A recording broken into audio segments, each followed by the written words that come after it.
Havia algo de profundamente triste naquela pequena cidade no interior. As ruas pareciam sempre cobertas de poeira e de silêncios.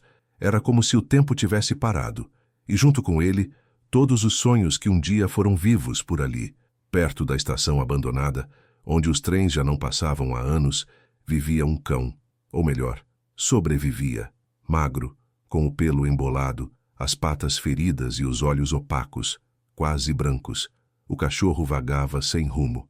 Era cego, mas mesmo sem enxergar, parecia sentir o mundo de uma forma que ninguém mais sentia. Os moradores o chamavam de velho cego. Alguns riam, outros desviavam. A maioria fingia que ele não existia. Ele dormia ao lado de uma lixeira, onde às vezes conseguia farejar restos de pão ou ossos velhos jogados fora. Quando chovia, se encolhia sob o mesmo banco de madeira quebrado, tremendo de frio. E mesmo assim, todas as manhãs, arriscava uns passos em direção à praça central, onde talvez, só talvez, alguém lhe desse um pedaço de carinho. Mas carinho era o que mais faltava naquele lugar. O cachorro era invisível, até o dia em que um homem o viu. Naquela manhã, uma caminhonete velha e barulhenta parou em frente à praça. De dentro dela, desceu um homem de barba grisalha, olhar cansado e andar lento. O tipo de olhar que carrega mais lembranças do que qualquer um gostaria de lembrar. Seu nome era Lucas Arantes, um ex-sargento do exército, veterano de guerra. Tinha voltado recentemente para sua cidade natal depois de anos fora, mas mesmo em casa, parecia ainda preso ao campo de batalha, um lugar onde os sons de tiros e os gritos dos companheiros jamais se calavam dentro da mente.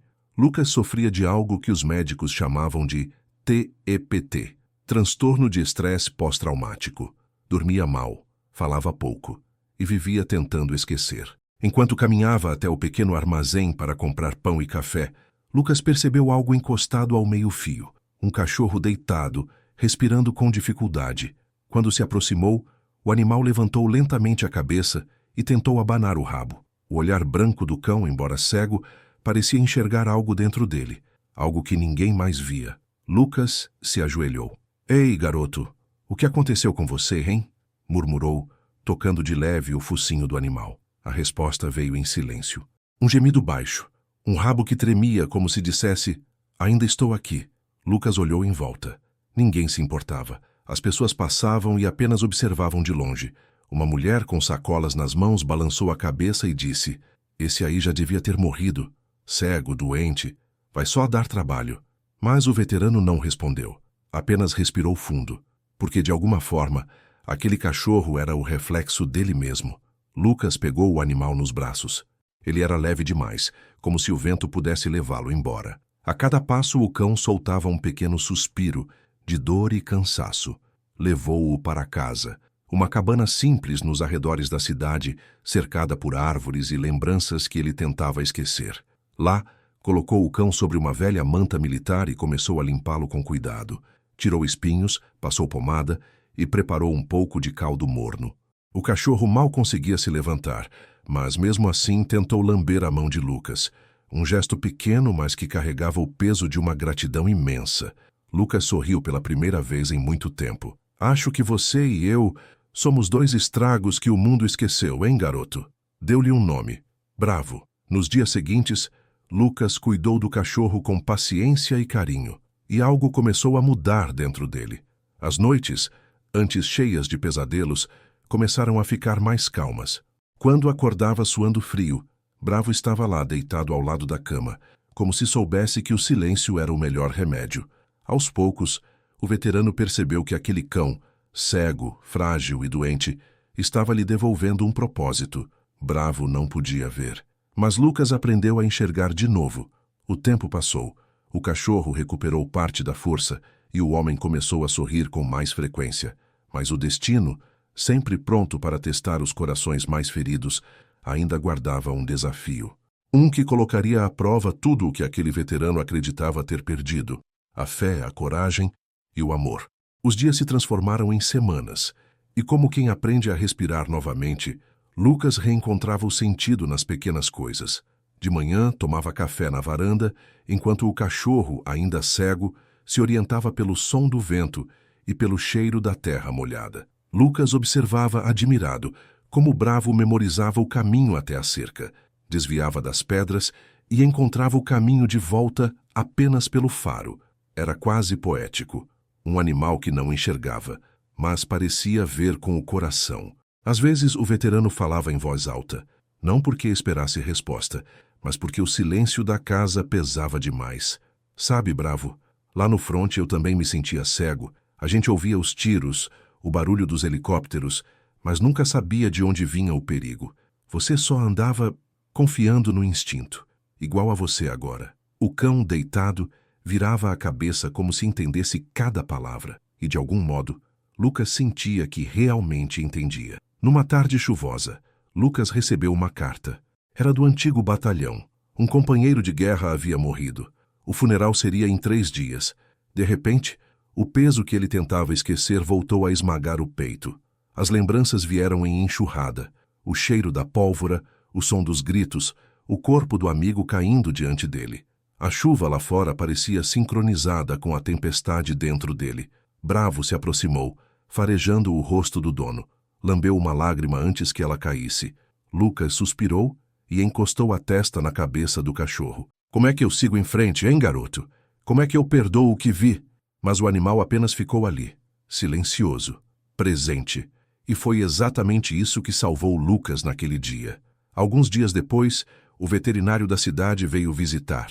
Era um homem bondoso, chamado Dr. Murilo, que às vezes passava para ver como Bravo estava evoluindo. Depois de examiná-lo, franziu o senho. Lucas, eu preciso ser honesto. As infecções internas estão se agravando. Ele está lutando, mas talvez não tenha muito tempo. O veterano ficou em silêncio. Por um instante, o som do relógio na parede parecia alto demais. Murilo continuou. Você fez mais por esse animal do que qualquer um faria, mas talvez seja a hora de deixá-lo descansar. Lucas olhou para Bravo, que dormia tranquilo aos pés da poltrona, e respondeu num sussurro. Ele me salvou. Não posso desistir dele agora. Naquela noite, Lucas não conseguiu dormir. O som do vento batendo na janela parecia um chamado distante, um eco das noites em que dormia em trincheiras, com o medo colado na pele. Mas agora, o campo de batalha era outro. Era a vida de um cachorro que, contra todas as probabilidades, tinha escolhido continuar lutando. Lucas se levantou, pegou o antigo kit de primeiros socorros que trouxera da guerra e, com as próprias mãos, começou a cuidar de Bravo. Limpo, alimentado, protegido, o cão reagia a cada toque como se dissesse, eu ainda quero viver. O veterano passou a pesquisar na internet sobre tratamentos caseiros, remédios naturais, terapias alternativas. Começou a cozinhar comida especial para o cão, preparava panos limpos todas as manhãs e cantava baixinho músicas antigas do batalhão, como quem ninava uma lembrança. E dia após dia, Bravo melhorava um pouco mais. Devagar, mas melhorava. Certo dia, Lucas foi até a praça, o mesmo lugar onde o havia encontrado, para comprar ração. Lá, viu uma menina chorando. Seu pequeno cãozinho havia se perdido. Bravo, guiado apenas pelo som do choro, levantou as orelhas e começou a se mover na direção da menina. Lucas tentou contê-lo, mas o cão foi insistente, farejando, seguindo o rastro do medo e da tristeza. Depois de alguns minutos, Bravo parou diante de uma cerca e latiu. Atrás dela, o cachorrinho da menina estava preso entre galhos. A garota correu e o abraçou soluçando. Lucas observava com os olhos marejados. Bravo, o cão cego e doente que ninguém quis, acabava de salvar outro ser perdido. E naquele instante, Lucas entendeu o que o destino havia feito. Bravo não veio para ser salvo. Ele veio para salvar. Mas a vida ainda guardava um último teste. Um que colocaria em risco tudo o que Lucas e Bravo haviam reconstruído. Um incêndio, uma noite de medo e uma escolha que provaria o que realmente significa ver, mesmo sem enxergar nada. Era uma noite incomum. O céu parecia coberto de fumaça, embora nenhuma chama fosse visível ainda.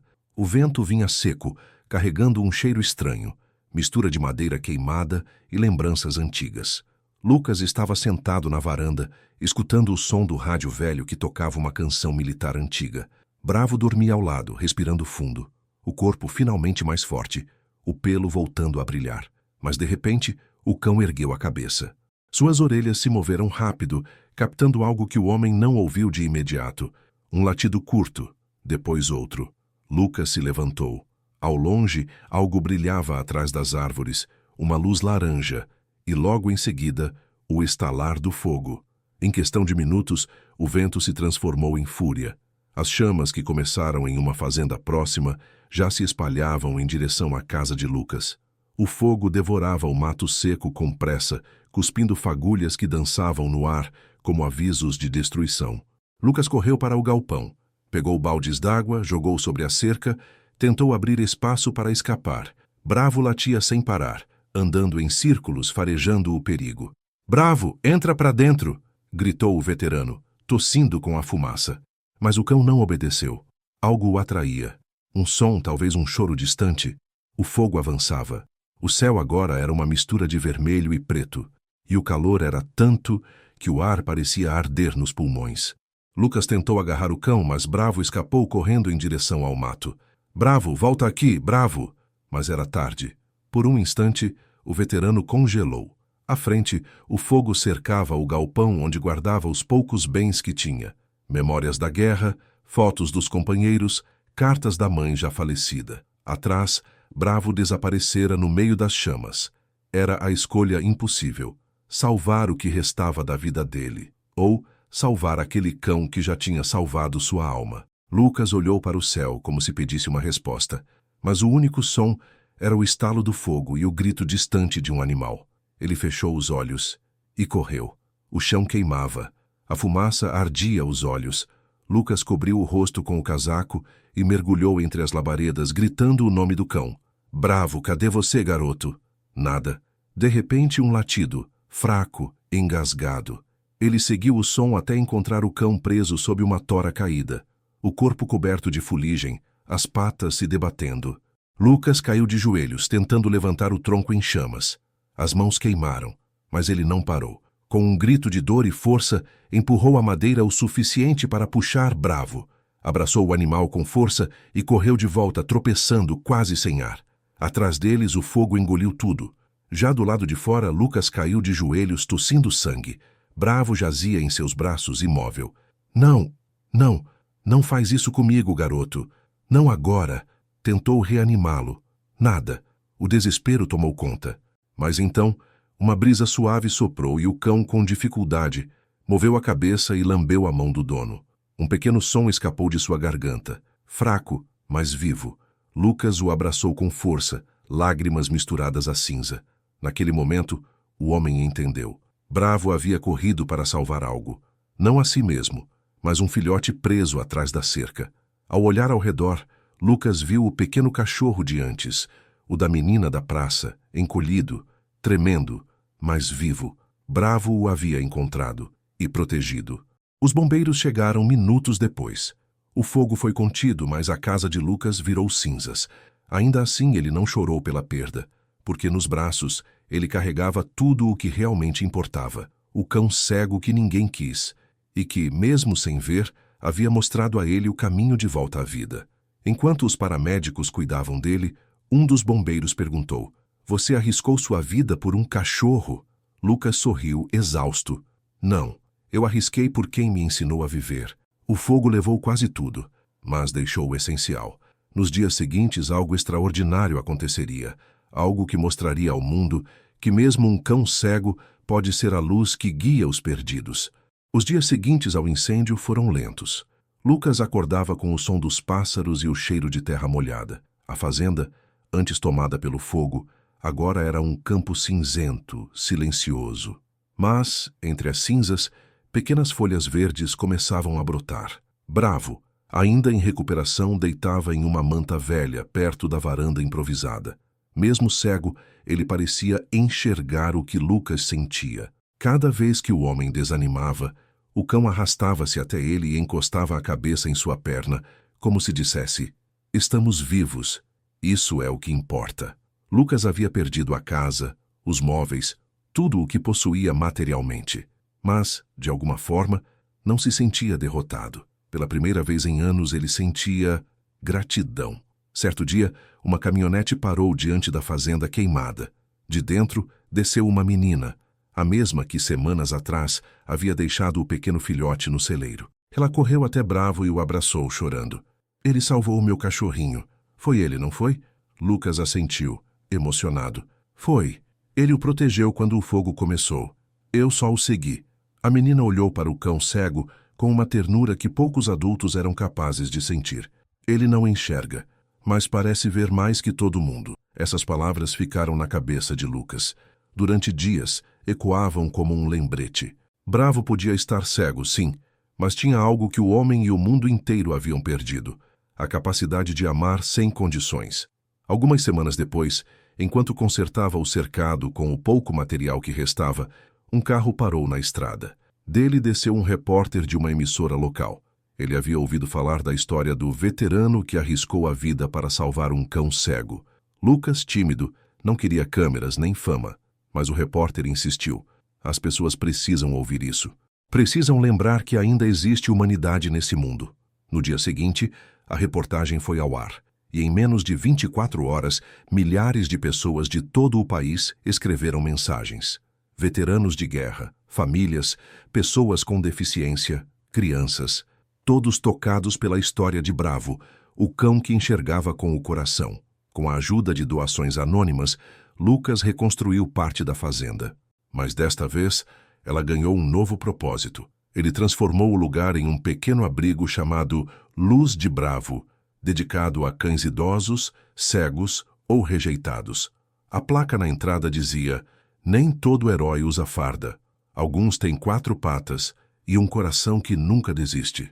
O abrigo se tornou um refúgio não só para animais, mas também para pessoas que haviam perdido a fé em si mesmas.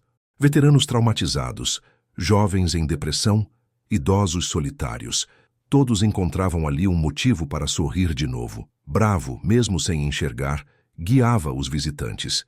Sentava ao lado deles, oferecia o conforto silencioso que só os puros são capazes de dar. Anos se passaram. O cabelo de Lucas embranqueceu. Bravo já andava mais devagar, o corpo cansado, mas o espírito seguia forte. Certa manhã, o veterano o encontrou deitado sob a árvore onde sempre se sentavam juntos. O cão respirava com dificuldade. Lucas se ajoelhou segurando a cabeça dele no colo. "Você me mostrou o que é coragem e o que é amor de verdade, meu amigo." Bravo moveu a cauda uma última vez, como se dissesse obrigado, e fechou os olhos. O silêncio que veio depois não foi de dor, foi de paz. Lucas enterrou Bravo ali mesmo, aos pés da árvore, colocando sobre o túmulo uma pequena cruz de madeira e a coleira dele pendurada. Alguns meses depois, Lucas recebeu uma carta. Era de uma mulher chamada Helena, mãe de um jovem soldado que havia tirado a própria vida após voltar da guerra. Ela escreveu: "Eu vi sua história, Sr. Lucas, e foi ela que me salvou. Eu estava perdida, achando que nada mais fazia sentido. Mas ao ver o Senhor e Bravo percebi que o amor ainda existe e que podemos recomeçar mesmo depois das maiores perdas. Obrigada por compartilhar o que vocês viveram. Bravo não salvou só o Senhor, salvou muitos de nós." Lucas leu a carta com lágrimas escorrendo, olhando para o horizonte, onde o sol nascia sobre as plantações que começavam a crescer de novo. A vida renascia, e com ela, o propósito que Bravo havia deixado. Ele olhou para o céu e sorriu. "Missão cumprida, soldado." Enquanto o sol subia, um grupo de cães corria pelo campo do abrigo Luz de Bravo. Entre eles, o pequeno filhote, agora adulto, carregava no pescoço a coleira antiga de Bravo. A câmera imaginariamente se afastava, mostrando o campo verde, o abrigo ao fundo, e Lucas observando tudo em silêncio, com os olhos marejados. E então, uma última frase surgia na tela: "Às vezes, não é a visão que nos guia, é o amor que nos mostra o caminho."